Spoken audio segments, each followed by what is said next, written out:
তো আজকে সাধারণ বিষয় নিয়ে আলাপ করব। বিষয়টা হচ্ছে সাধু কারা। তো সাধু বলতে বোঝায় যারা সৎ থাকে তারাই সাধু। তো সাধু কেউ আপনা আপনি হতে পারে না, সৎসঙ্গ দরকার। সৎসঙ্গের সাথে থাকতে থাকতে তবেই সে সাধুর সিদ্ধি লাভ করে। তো সাধু হলে তাকে আমরা মহাপুরুষ বলতে পারি। যে জাগতিক মোহমায়া, দুনিয়াবি মোহমায়া, লোভ লালসা, হিংসা, বিদ্বেষ, পরনিন্দা, পরচর্চা, গীবত, শিরকি, বেদাতি, কুফরি থেকে ফারাক হইয়া থাকে, দূরে থাকে, তারা হইতেছে সাধু। তো সাধুদের প্রথমত থাকতে হবে, দূর করতে হবে কামনা বাসনা।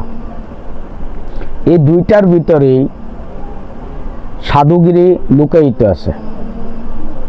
তো আমিও সাধুর হওয়ার রাস্তায় আছি বা সাধুত্বের চেষ্টা করি। আমি কোনো সাধু না, হতে পারি নাই। সাধু হওয়া চারটিখানি ব্যাপার না।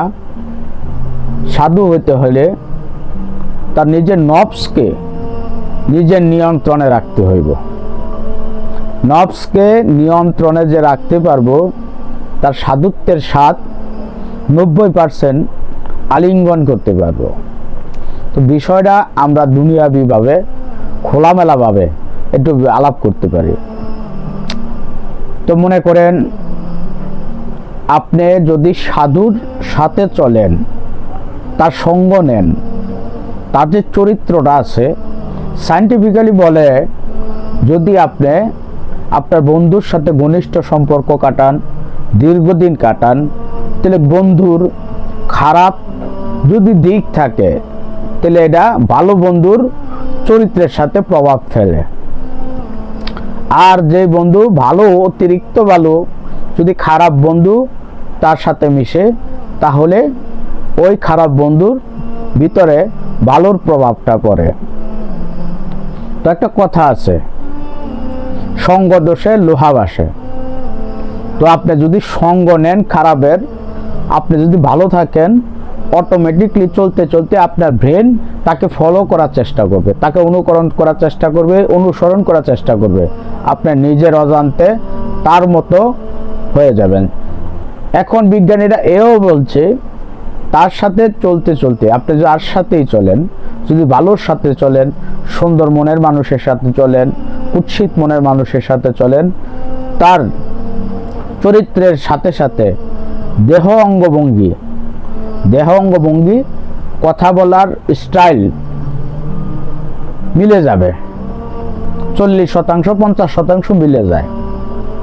তো সেই ক্ষেত্রে আমরা একটা সিদ্ধান্ত উপনীত হতে পারি, যদি সাধুর সঙ্গ ধরেন, সাধু লোকের কাছে যান, মহাপুরুষের কাছে যান, তাকে অনুসরণ করেন, তাইলে একটা সময় আপনি চলতে চলতে তার প্রভাব আপনার ভিতরে আসবে। সেই প্রভাবটা আপনার ভিতরে আসতে গেলে কঠিন অনুসরণ দরকার। যদি মনে করেন আপনি এই যে দুনিয়ার মধ্যে ঝুট ঝামেলা, যত খারাপ জামানা, খারাপই কাজ চলতেছে, দুনিয়ার মধ্যে ফেসাদ চলতেছে, এই জায়গা থেকে আপনি দূরত্ব বজায় রাখতে চান, এই জমানাটা আপনার জন্য না মনে করেন, আপনি একটু ভালো আত্মাকে ভালো রাখতে চান, তাহলে আপনাকে সাধুর সঙ্গ ধরতে হবে। এখন সাধু কারা?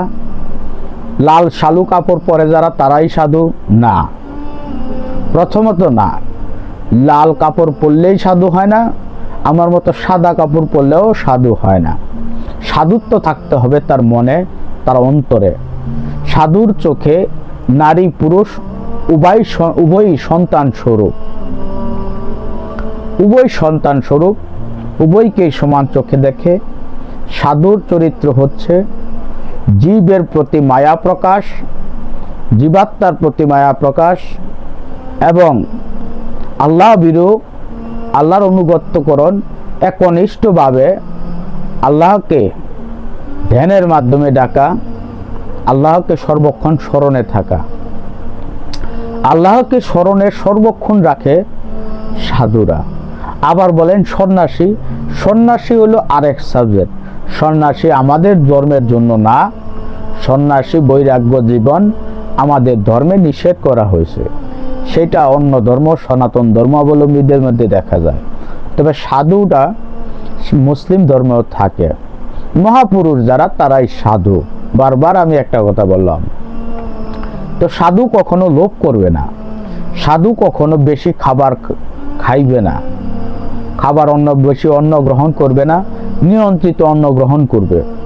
সাধু প্রতিটা নিঃশ্বাসে রবের জিকির করবে। সাধুর চোখে থাকবে কমলীয়তা, সাধুর চোখে থাকবে স্নিগ্ধতা, মুখে মৃদু হাসি। আপনি সাধুর কাছে যাবেন, যত নোংরা কাল নিয়ে যাবেন তা সাধু ধুয়ে মুছে দিবে। সাধুর সঙ্গে থাকলে আপনার কাল পরিষ্কার হবে, সাধুর তাসির আপনার ভিতরে আসবে। তো আশেকান জাকেরান, যেই দরবারের মুরিদ বা হই নাই এখনো মুরিদ, বাসনা আছে বা মারিফত অর্জন করতে চান, এই বাসনা যেই সমস্ত ভাই ও বোনের ভিতরে আছে, সবার কাছে আমার একটা বার্তা, আপনাকে কামেল পীরের দ্বারস্থ হতে হবে, সাধুর দ্বারস্থ হতে হবে। তবে আপনি মারফতকে খুব কাছ থেকে আলিঙ্গন করতে পারবেন, আপনি সাধুর দ্বারস্থ হতে পারেন। এখন দুনিয়াতে অনেক বন্ড সাধু আছে, তা আমি পূর্বেও বলছি, খারাপ যদি না থাকে ভালোকে বিচার করতে পারবেন না। কোনটা ভালো কোনটা মন্দ এটা জানতে হলে ভালো মন্দ দুইটাই থাকতে হয়। এজন্য হয়তো মন্দরা এখনো দুনিয়াতে আছে। এই কোলাহলযুক্ত দুনিয়ায় একটু নিরিবিলি খুঁজতে গেলে, একটু শান্তি পাইতে গেলে সাধুর সান্নিধ্যে আসতে হবে, তার চরণে যেতে হবে, তার মুখের বাণী শুনতে হবে, তার প্রতিটা কথা অনুসরণ করতে হবে, অনুকরণ করতে হবে। অনেকে বলে সাধুরা নিরামিষ বুঝি, সেইটা আমি জানি না, আমাদের ধর্মে না। সাধু মানে হচ্ছে আত্মাকে সবসময় সৎ রাখা, শয়তানের প্ররোচনা থেকে বিরত রাখা, শয়তান স্বরূপ কাজ থেকে বিরত রাখা, মানুষের সাথে সুন্দর ব্যবহার করা, পশুর সাথে সুন্দর মায়া দেওয়া, সুন্দর ব্যবহার করা, দুনিয়াকে নতুন রূপে দেখা, স্রষ্টার সৃষ্টির মূল্যায়ন করা সাধুর সুলভ কাজ। সৃষ্টি জগতে কেউ আপনার হাতে অনিষ্ট হবে না, কেউ আপনার ভয়ে থাকবে না, সকলে আপনার কাছে নিরাপদ বোধ করবে, সেই হচ্ছে সাধু। সাধু কখনো অসৎ সঙ্গ ধরে না, অসৎ সঙ্গ সাধুর সঙ্গ ধরে। সাধুর সঙ্গ ধরলে আপনার আত্মা, যে মরা আত্মা ছিল, এই মরা আত্মা জীবিত হবে। পঞ্চ ইন্দ্রিয়র মূল্যায়ন করতে পারবেন, পঞ্চ ইন্দ্রিয় সজাগ হবে, আপনি মারিফতের একটা স্তরে যাইতে পারবেন। তো আমরা সাধু নিয়ে যদি আলাপ করি, একদিন দুই দিন তিন দিনও আলাপ করতে পারবো। সাধুদের অট্ট হাসিতে লিপ্ত থাকে না, সাধুরা মৃত হাসি মুখে বজায় রাখে, সর্বদা প্রশান্তি মনে থাকে, আলহামদুলিল্লাহ তৃপ্তি তাদের ভিতরে থাকে। এই আলহামদুলিল্লাহ তৃপ্তি আমরা সাধারণত বজায় রাখতে পারি না। ভালো হোক মন্দ হোক, সর্বক্ষণই আল্লাহর উপর সন্তুষ্ট থাকে তারাই হচ্ছে সাধু। সাধু নিয়ে অনেকের ভিতরে ভ্রান্ত ধারণা থাকে, সেই ভ্রান্ত ধারণা দূর করার জন্য আজকের এই ভিডিও। সাধু সৎসঙ্গ, সৎ থাকে যারা তারাই সাধু, সর্বক্ষণ সৎ থাকে যারা। দুনিয়ার অর্থ, নগদ অর্থ তাদের কোনো কাজে লাগায় না, দুনিয়ার অর্থ তারা সাধারণত কাজে লাগায় না। বেসিক মৌলিক অধিকার আমরা যেটা বলি সেটাও বিসর্জন দেয় সাধুরা। সাধুদের নাই উচ্চ দালান কোঠা, সাধুদের নাই ভোগ বিলাসিতা, সাধুদের নাই রঙিন পোশাকের বাহারি, তারা হচ্ছে সাধু। এই সাধুদের সঙ্গ নিতে হবে, সৎসঙ্গ যাকে বলে, তবে আপনার ভিতরে মারফত আসবে, অসৎ চরিত্র দূরীকরণ হবে, আপনার প্রতিটা কথা সত্যতা প্রমাণিত হবে, সত্যতা থাকবে, তৃপ্তি থাকবে। অনাহারে থাকলেও তৃপ্তি থাকবে, আহারেও থাকলে তৃপ্তি থাকবে। সাধুদের মুখ শোনার চেয়েও দামি থাকবে। সাধুদের পরিপূর্ণ রূপ আমার মতো এই দুর্বল মানুষ সম্পূর্ণ বলা সম্ভব না।